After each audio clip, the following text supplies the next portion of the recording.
the intel for tonight. So this is the intel that I like to report because I'm so confident in the reporting of it that because it's triple confirmed by multiple sources from multiple different departments. Those people don't like communicate with each other either. They know this because it's, I'm not going to get into that. But regardless of that, we have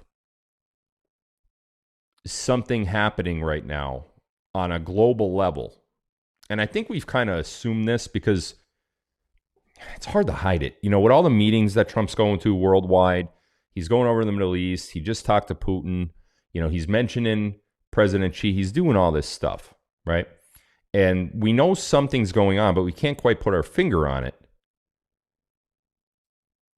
So we kind of have to use the context clues that are surrounding the different reportings, whether it's from the mainstream media or from truthers or whatever. And what is happening right now globally is a complete and utter reset of the financial system globally, not Federal Reserve, not, you know, central bank of name your country here, globally. Meaning, I don't want to go back and describe how the central banking system works. I'm not going to do that. I think it's going to take too long. I think it's going to be repetitive. I think it's going to be boring.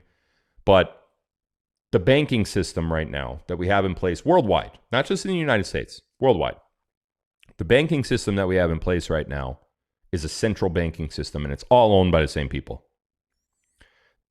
Bank of America, Chase, and all the other big banks that you know of, plus all of the other local banks that you know of. Your credit unions, all the little banks that are up the road from you, they're not the central banking system.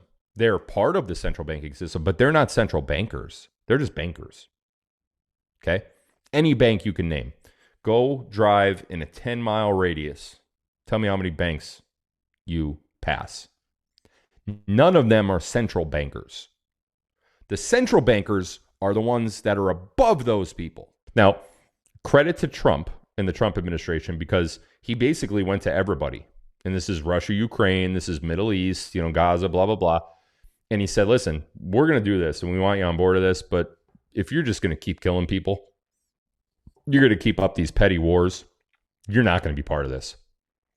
So, excuse me, if you're with us and you want to write your own ticket, you want to do your own banking, we have the money, we know how to do it. Here's the blueprint.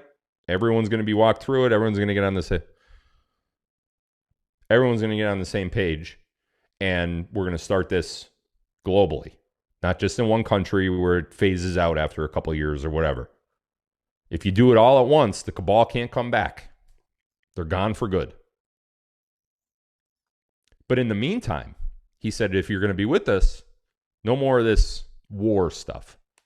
That's why you're seeing finally peace in the Middle East. That's why you're seeing Putin and Zelensky, although that war was not, there's a lot about that war that we could talk about too. That's why you're seeing public peace discussions and peace declarations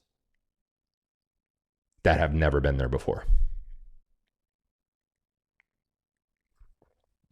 When will this happen with the banks? Good question.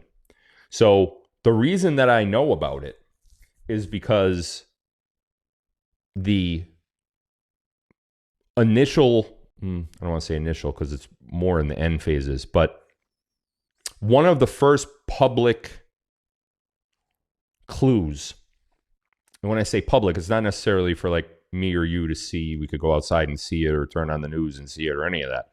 It's not that kind of, but it's something that people within the industry, in the banking industry, could see a major change of. And that change, and I can't talk specifically about that yet. I will, probably next week. That specific change is actually what happened and what caused the stocks of the banking industry to plummet yesterday. And they were down a lot, like a real lot. Like, damn, I don't have the number. I remember reading it, but I didn't. It was a lot. I remember saying to myself, oof, that's a lot to lose in one day. And they didn't gain it back today either.